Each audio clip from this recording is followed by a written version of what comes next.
For this section, we're going to introduce two more operations on our vectors, the dot and the cross product.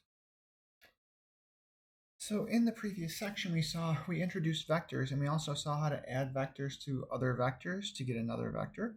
So add two vectors to get a vector. And we can also take a vector and multiply it by a scalar and get another vector.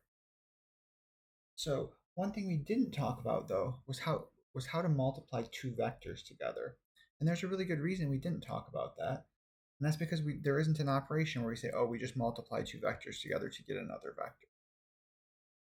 What we are going to do, though, is, as I said, we're going to introduce two operations that behave somewhat like multiplication of vectors. So they're not going to be exactly like multiplication. We'll see some important properties where they differ, but in some ways they behave very much like multiplication. So that's what our goal in this section is going to be, is we're going to introduce these two operations. So we'll start with the dot product. This is usually the easier one to compute and a little bit easier to work with. So let's suppose we have two vectors here, v and w. So we've written them in terms of the I, j, and k components here. And so defining the dot product is very easy. So the dot product of v and w, we just take each of the I components and multiply them together, and then add those to the product of the j components and add those to the product of the k component. So x1 times x2 plus y1 times y2 plus z1 times z2. So very easy to compute here. One important property to notice, though, is that this gives you a scalar and not a vector. So when I said that each of these would be like multiplication in some ways and not like multiplication, this is a way it's not like multiplication. So you kind of expect if you're going to take two objects and multiply them together, you get the same type of object back. In this case, we multiply these two vectors via the dot product. We don't get a vector back, we get a scalar. So in that way, it's not like a real multiplication. Sometimes we'll also refer to this as the inner product. For the most part, we'll stick with dot product in this course, but if you were to look at, if you were to take further math courses or some physics courses, they might be referred to as the inner product, and it also might be written in this language rather than using a dot. So just to be familiar with in case you encounter this in other areas. So let's just compute one simple example here. So just take two vectors here. So v is 2i minus 3j, and w is minus I plus 5j plus 7k. And then we take the dot product of these, we just multiply those coefficients. So the coefficient of I in v is 2, coefficient of I in w is minus 1, so 2 times minus 1, and then minus 3 times 5 for the j component. And then notice that v doesn't have a k component, so that we can think of that coefficient as 0. So for the last term, we have 0 times 7, and we add all of those up, and we get a minus 17. So that's our dot product for v and w. So let's go ahead and go through some of the important properties of the dot product that we'll be needing. So the first one we have, and this is a property where it is like multiplication, is that it doesn't matter which order we do the dot product. V dot w is the same as w dot v. So let's see why that's true. So let's start with our two vectors, v and w again, and then let's just write out what the dot product is. Well, it's x1, x2 times plus y1, y2 plus z1, z2. And now x1, x2 is just the multiplication of two numbers. So we know multiplication of numbers doesn't matter the order, so just switch that to x2, x1. And similarly switch y1, y2 to y2, y1, and z1, z2 to z2, z1. And then just note that term there where we switch the order, that's exactly the definition of the dot product of w and v. So we see that these two things are equal. So pretty easy to calculate. Let's try another property. So this property, another one that behaves like multiplication, is that we can distribute across addition. So u dotted with v plus w is the same thing as u dotted with v plus u dotted with w. And the way we're going to show this is exactly how we did the last one. We're just going to write out all the definitions here in terms of the components and just see that both sides end up being the same thing. So let's let u, v, and w be these three vectors here. So now we need three subscripts here because we have three vectors.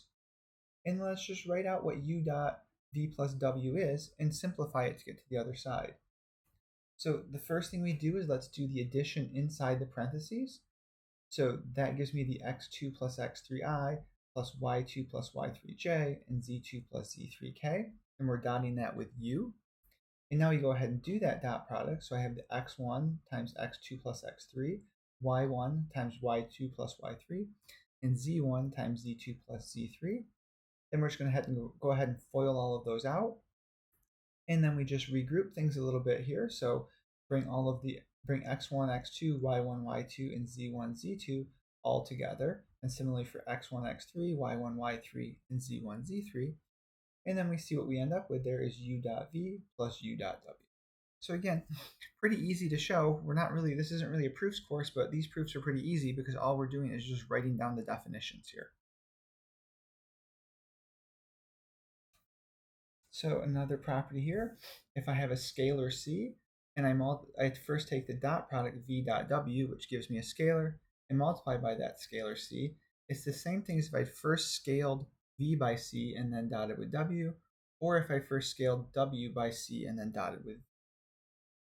And so again, we're not going to go through all of the proofs of these. You can prove these exactly how we proved the first two properties, just writing down the definitions, giving the vectors in terms of components, and then writing down the definitions and seeing they're equal.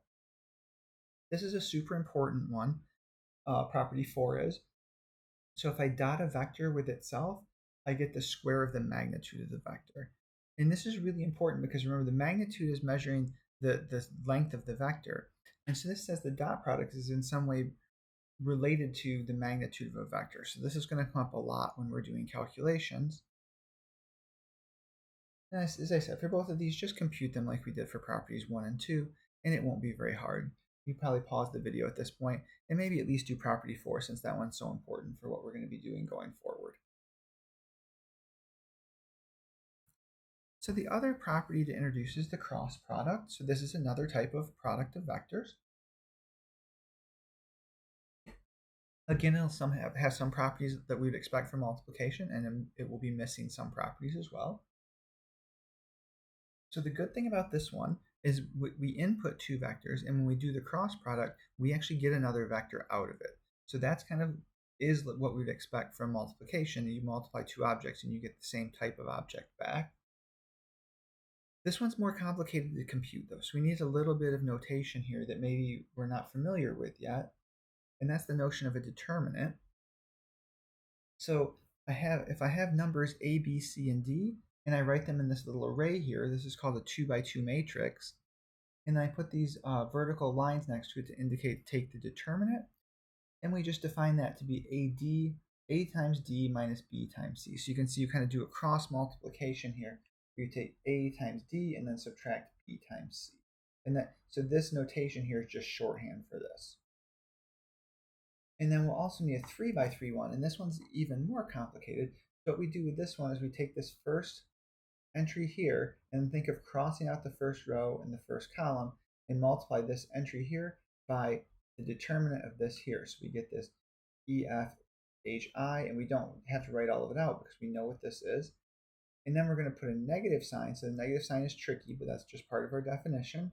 And we're going to take this one here and think of crossing off the first row and the second column and take the determinant of what's left, so DGFI, and find the last term, cross off the first row and the last column and what's left over there. And that's our definition. That's a determinant of a 3x3 matrix. And that's what we're going to need for our cross product. So it seems a little complicated now, but we're going to calculate lots of these. So this will be ingrained in your memory pretty good after a bunch of calculations with it. So now that we know what those are, we can go ahead and define our cross product. So let's take our two vectors here, v and w. And for our cross product, what we're going to do is we're going to take the first row of the 3x3 matrix and put I, j, and k there. So those unit vectors go there. And then we put the terms from v in the second row and the terms from w in the third row. And then we just go ahead and do that 3x3 determinant. So notice the first term will be with I, and then we cross off the top row and the first column, and we get what's left over here. So y1, z1, y2, z2. And then we have that negative sign, and then we take the j and we cross off this, and we have x1, z1, x2, z2. And similarly for k. And then if you want to, you can go ahead and remember that this determinant here is y1, z2 minus y2, z1, I, and then x2, z2 minus x2, or x1z2 minus x2z1, and so on. So I would definitely encourage you to remember the cross product this way and how to do this computation, and don't try to memorize this final product here of all of the calculations, because that's a lot to memorize, and it'd be easy to mess up the order or which variables go where. So actually knowing how to do this from the determinant is much better for you than trying to memorize the final formula. So let's do an example. Let's take the cross product of I and j. And this is going to kind of indicate one of our important properties that we're going to use the cross product for, that we'll talk about in the actual class. So in this case, my coefficients for my first vector I are just 1, 0, 0, and coefficients of j are just 0, 1, 0. So when I do this cross product out, I have this formula, and now I just evaluate 0 times 0 minus 0 times 1, and then 1 times 0, 0 times 0, and then 1 times 1 minus 0 times 0. And if we go through all that computation, notice this is going to give me a 0, this is going to give me a 0, and this is just going to give me 1. So I cross j just gives me k. And so you can think about this. We're going to talk about this in class as well, but think of pointing your fingers of your right hand in the direction of I and curling your fingers towards the direction of j, and your thumb would be pointing in the direction of k. This is a kind of a right hand rule here as well. And let's go ahead and give us some properties of the cross product to kind of finish this out. So this is one of the situations where the cross product doesn't act like multiplication, because it matters which order you do the cross product in. So v cross w is not equal to w cross v. It's actually negative of w cross v. And just like we did with the proofs of the properties for dot product, all we're going to do is we're going to write down the definitions, and it's messy calculations, but it's just calculation. So here's my v and w again, and now I'm just going to write out what v cross w is. And so if I do that, I use the formula that I told you not to memorize, but we use that there. And now if we just factor out a negative from that, everything changes order. So the y1z2 minus y2z1, if I factor a negative out of that, it becomes y2z1 minus y1z2, and so on. And then we see everything there inside the big parentheses is actually w cross v. So that negative just came right out of there. So messy calculation, but not difficult. So another property is if I take a vector and I cross it with itself, I always get the 0 vector.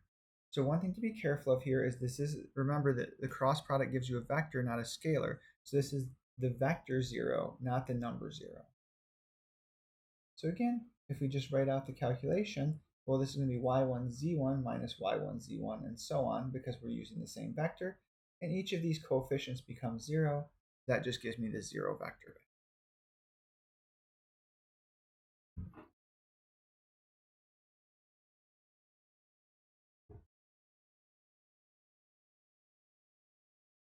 So this is also going to be a very important property for us.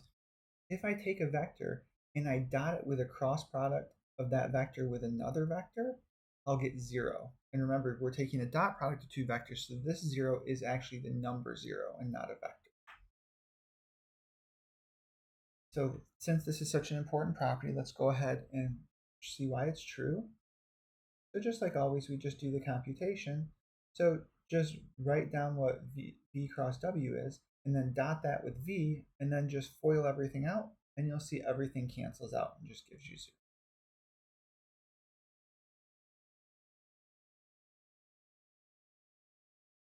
So property 4 is similar with the dot product. The product distributes over addition.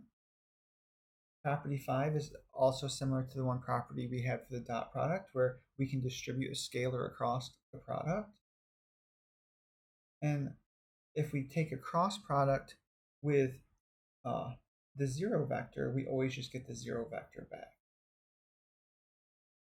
So that's all of the properties we have, and we're going to see how we actually use these properties and why these products are the dot and cross product are so useful for us in our vector calculus going forward. So we'll start exploring that more. In class, this was just to get us all of the properties, so we're comfortable with those. We don't have to spend time going through the properties at the blackboard.